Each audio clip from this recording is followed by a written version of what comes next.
ഞാനൊരു കാര്യം പറയട്ടെ, സ്ത്രീകളുടെ മാംസത്തിന്റെ മേലെ ഒരു തരത്തിലും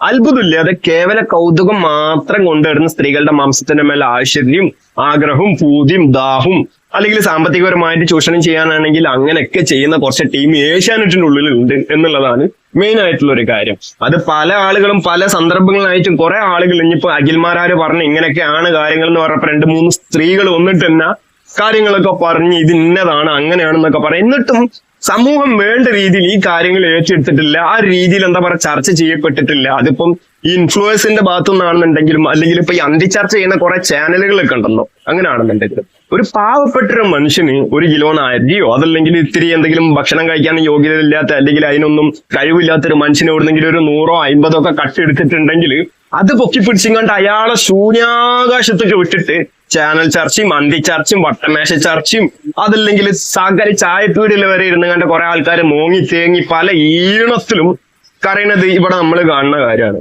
പക്ഷെ ഇതിനെതിരെ ഒന്നും തൊള്ള നിറക്കാനൊന്നും ഒരു ചാനലിലും പറ്റൂല, ഒരു സാധനത്തിനും പറ്റൂല എന്നുള്ളതാണ്. ഇപ്പം ഈ ഡോക്ടർ റോബിൻ രാധാകൃഷ്ണൻ ഇന്നലെ പറഞ്ഞിട്ടുള്ള കുറച്ച് കാര്യങ്ങളൊക്കെ ഉണ്ട്.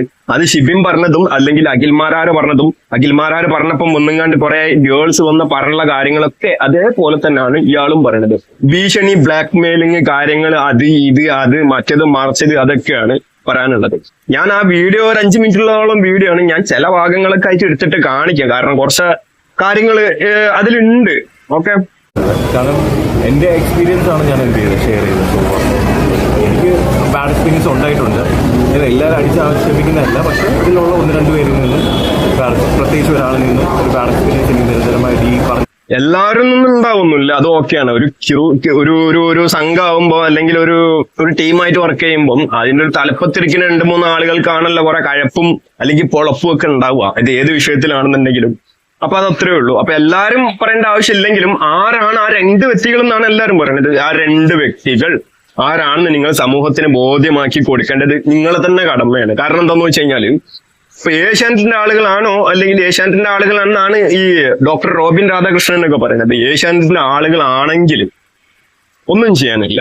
ഈ ബിഗ് ബോസിൽ പെട്ടിട്ടുള്ള 2 തലതൊട്ടപ്പന്മാരാണെങ്കിൽ ഓക്കെ, ഏഷ്യാനെറ്റ് ഇനി അവരെ എടുത്ത് പുറത്താക്കി കഴിഞ്ഞാലും ഇവര് വേറെ എവിടെയെങ്കിലും പോയി കണ്ട് ഇതേപോലെ പല രീതിയിലും ചൂഷണം ചെയ്താലും ഇനിയിപ്പോ ഈ ഒരു ചാനൽ മേഖല അല്ലാതെ സമൂഹത്തിലെ പല മേഖലകളും പടർന്ന് പന്തലിച്ച് കിടക്കുന്നുണ്ട് നമ്മുടെ ഇന്ത്യയിലും.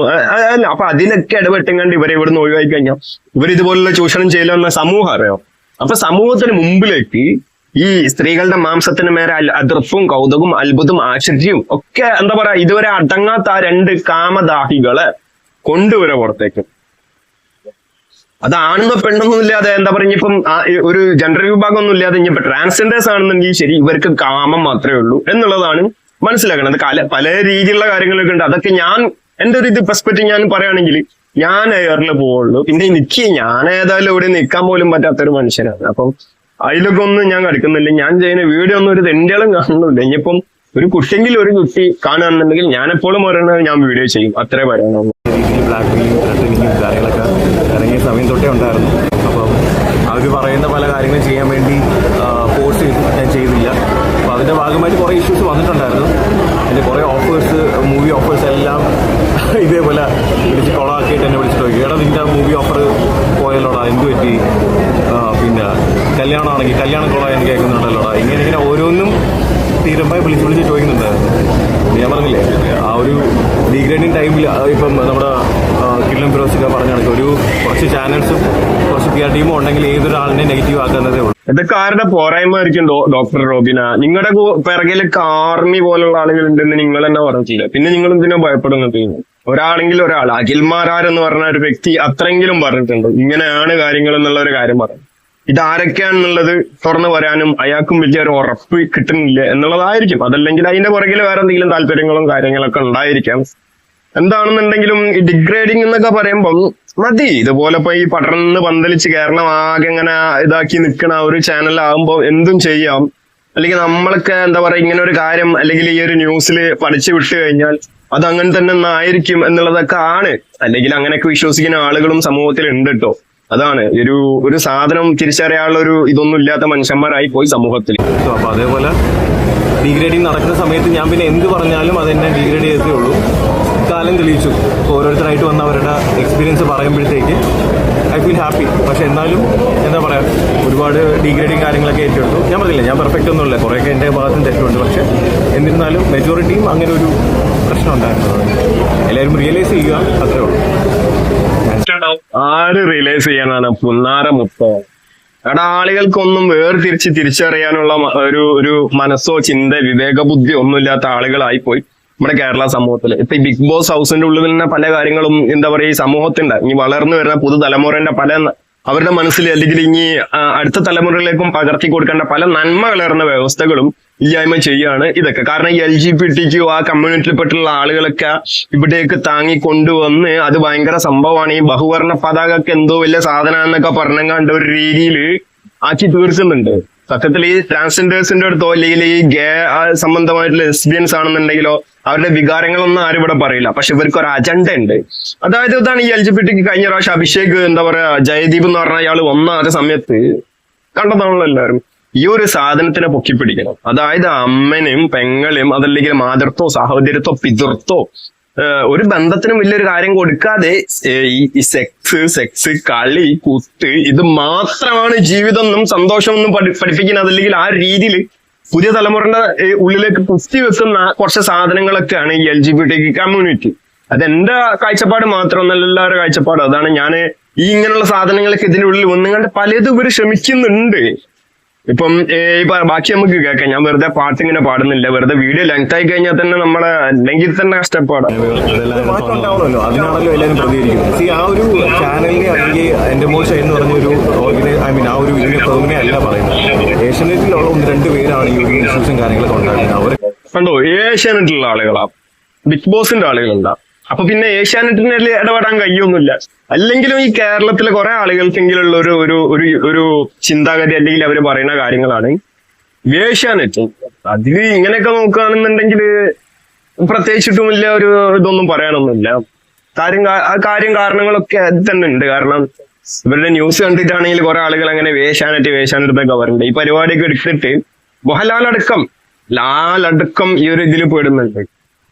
ഒരു ഉൾപ്പില്ലാണ്ട് ഇയാളൊക്കെ കോട്ട് വിട്ടും എല്ലാ ആഴ്ചയും പോയി നിൽക്കുന്നതിന് ഭയങ്കര സംഭവം തന്നെയാണ് അതൊക്കെ. ഇത് മാത്രമേ ഈ ഒരു പ്രശ്നമുള്ളൂ.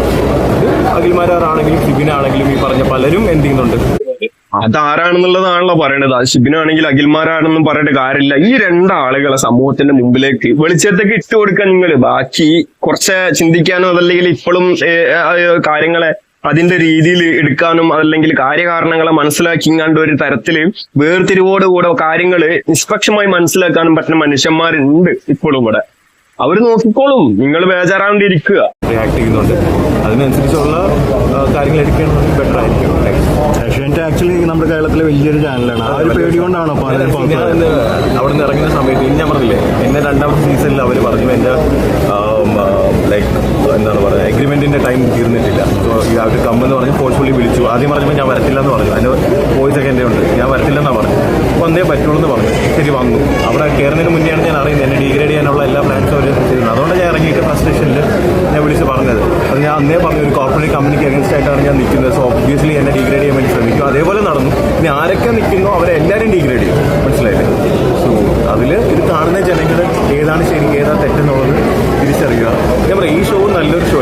പൊന്നാര റോബിന, ഈ ഡിഗ്രേഡിങ് എന്നൊക്കെ പറയുമ്പോ ഒക്കെ ഒരു മനുഷ്യനെ മാത്രം വട്ടത്തിലിരുന്ന് കണ്ട് കുറെ ആൾക്കാരിട്ട് ഈ എന്താ പറയാ ഈ തേജോവധം ചെയ്യുമ്പോ ശരിയാണ്, നിങ്ങൾ പറഞ്ഞത് വളരെ കറക്റ്റ് ആയിട്ടുള്ള കാര്യമാണ്. അപ്പൊ ഒരാള് മാത്രം ഒറ്റപ്പെട്ട് പോവും. അതുകൊണ്ട് തന്നെ ഒരാള് മുമ്പോട്ട് ഒന്ന് ഈ ഒരു കാര്യത്തിലൊന്നും അഖിൽമാരാണെങ്കിലും ഷിബിനാണെന്നുണ്ടെങ്കിലും കാര്യങ്ങൾ അതിന്റെ രീതിയിൽ ഓപ്പൺ ആയിട്ട് അവർ പറയാത്തത്. കുറെ കാര്യങ്ങളൊക്കെ അവിടെയും ഇവിടെയും തൊടാതെ പറയുന്നുണ്ടെങ്കിൽ കൂടെ ഈ ഒരു കാര്യം ഡിഗ്രേഡിങ് ഒക്കെ പേടിച്ചിട്ട് തന്നെയാണ് ആ ഒരു കാര്യത്തിനെ കുറിച്ച് അധികം തുറക്കാത്തത്. ഇനിയിപ്പോ തുറന്നാൽ അയാൾ ഒറ്റപ്പെട്ട് ബാക്കിയുള്ള ആൾക്കാരൊക്കെ കാഴ്ച കണ്ട് അങ്ങനെ നിൽക്കും. അതാണ് സംഭവിക്കുക.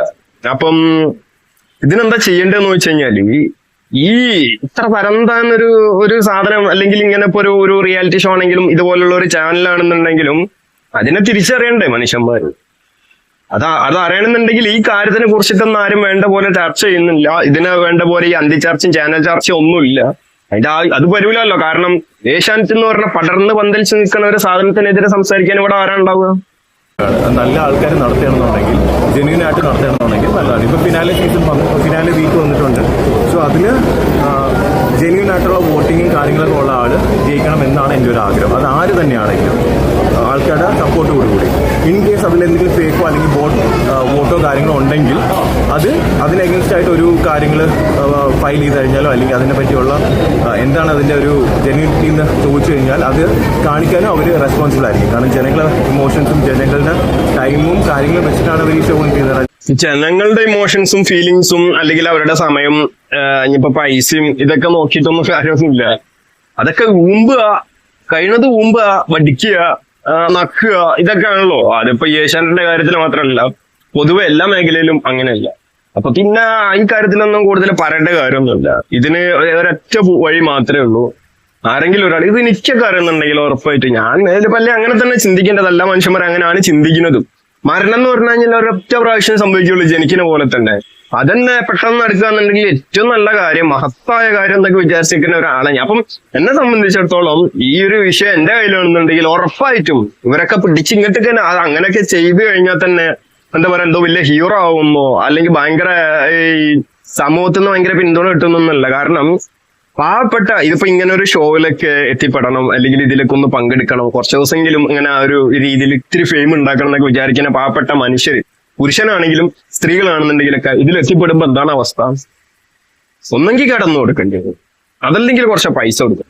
ഇത് രണ്ടും ഇല്ലാത്ത ആൾക്കാരുടെ അവസ്ഥ ഒക്കെ എന്താ? അപ്പൊ ഓക്കെ, ഇത് നല്ല രീതിയിൽ ഇയാൾ പറഞ്ഞ പോലെ നല്ല രീതിയിൽ ജെന്യൂൻ ആയിട്ടുള്ള കുറച്ച് ആളുകൾക്ക് ചേർന്ന് നടത്തുന്ന കാര്യങ്ങളാണ്. ഇതും ഈ ബിഗ് ബോസ് എന്ന് പറഞ്ഞു കഴിഞ്ഞാൽ ഇത് കേരളത്തിൽ മാത്രം നടക്കുന്ന ഒരു കാര്യമൊന്നുമല്ലല്ലോ. ഇത് ആഗോളപരമായിട്ട് ലോകത്തെമ്പാടുള്ളതാണ്. ബിഗ് ബ്രദർ എന്ന് പറഞ്ഞിട്ടും അല്ലാത്ത പല പേരുകളിലും പല ലോകത്തിന്റെ എല്ലാ ഭൂഖണ്ഡങ്ങളിലും ഏകദേശമൊക്കെ ഈ സാധനം നടക്കുന്നതാ. ഇത് ഇത്ര തരംതാന് ചീഞ്ഞളിഞ്ഞ് അമേദ്യം പട്ടുപൊതിഞ്ഞ പോലുള്ള ഈ ഒരു എന്താ പറയുക സാധനം ബിഗ് ബോസ് ചരിത്രത്തില് മലയാളത്തിനെ അപേക്ഷിച്ച് അത് മാത്രം അങ്ങോട്ട് മാറ്റി നിർത്തി മലയാളത്തിൽ തന്നെ ഈ സീസൺ ഈ സീസൺ ഇങ്ങോട്ടേക്ക് വെക്കുക, ബാക്കി 5 സീസൺ അപ്പുറത്തേക്കും വെക്കുക. ഈ സീസൺ തൊട്ടിട്ട് ഭയങ്കര എന്ത് പറയാനാണ്, തീട്ടം ചവിട്ടിട്ട് പൊരന്റെ ഉള്ളിലേക്ക് കയറി ചെല്ലണ പോലെ ഒരു സാധനമായി പോയി ഈ സീസൺ. പക്ഷെ ഇതുവരെ അവരങ്ങനെ വോട്ടിങ്ങിന്റെ ഒന്നും പുറത്തുവിട്ടിട്ടില്ലല്ലോ. അല്ല, ഞാൻ പറഞ്ഞത് ചോദിച്ചു, അതൊരു പ്രശ്നമാണ്. ഒരാള് ഒരു കണ്ടസ്റ്റൻസ് പുറത്താകും, അയാൾക്ക് ഇത്ര വോട്ട് കിട്ടി എന്നുള്ള കാര്യം ഈ ബിഗ് ബോസിന് അതിനിപ്പോ ബാക്കി ഇന്ത്യയിൽ തന്നെ പല സംസ്ഥാനങ്ങളും നടക്കുന്ന അവരൊക്കെ അത് ചെയ്യുന്നുണ്ടോ, ഇന്ത്യക്ക് പുറത്ത് ചെയ്യുന്ന ബിഗ് ബ്രദറിലും ബിഗ് ബോസിലേക്ക് കാര്യങ്ങൾ നടക്കണമെന്ന് അറിയില്ല. ആ കാര്യങ്ങള് മനുഷ്യന്മാർക്ക് അറിയേണ്ട കാര്യമില്ല. ഒരാൾ വോട്ട് ചെയ്തപ്പോ ഞാൻ ഒരാൾക്ക് വോട്ട് ചെയ്തിട്ട് അയാൾ ഇന്ന് പുറത്താവുന്നുണ്ട്, അയാൾക്ക് എത്ര വോട്ട് കിട്ടിയിട്ടാണ് അയാൾ പുറത്താവേണ്ടത് എന്നുള്ള അറിയില്ല. ഈ കാണുന്ന ഷോ സമയം പൈസയൊക്കെ മുടക്കിയും കണ്ട് ഇരുന്ന് കാണുന്ന ഒരാൾക്ക് അതിന്റെ ഒരു അവകാശമില്ലേ? ഇതൊന്നും ചെയ്യുന്നില്ല. കാരണം ഇവർക്ക് നക്കാൻ കഴിയൂല.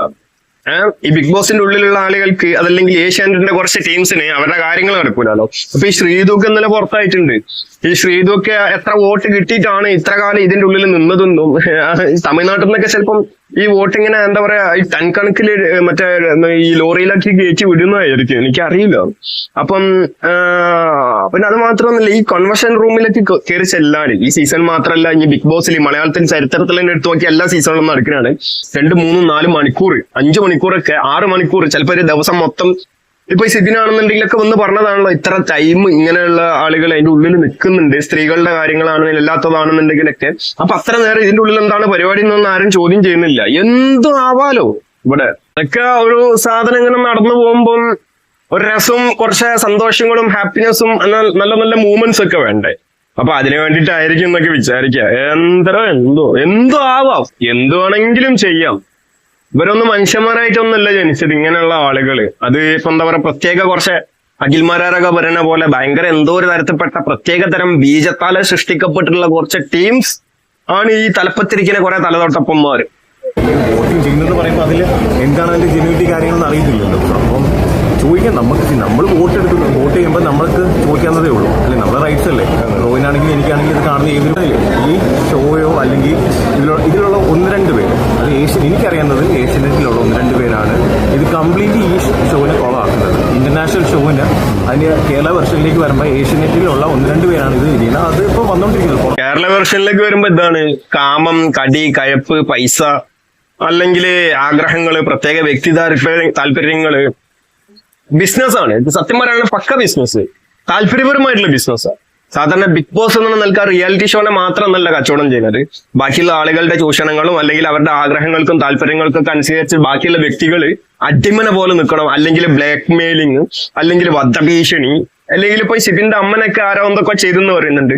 അതുപോലെ എന്ത് ചെയ്താലും കുഴപ്പമില്ലടാ, അവിടെ ഒരു പ്രശ്നമില്ല. അത് എന്തുകൊണ്ടാണ് ഈ ചാനലൊക്കെ കയറി കത്തിക്കാൻ എന്താ ഇവിടെ കേരളത്തിൽ ആൺകുട്ടികളില്ലാത്തതിന്റെ പ്രശ്നമാണ് അത്, വേറെ ഒന്നും അല്ല അത്.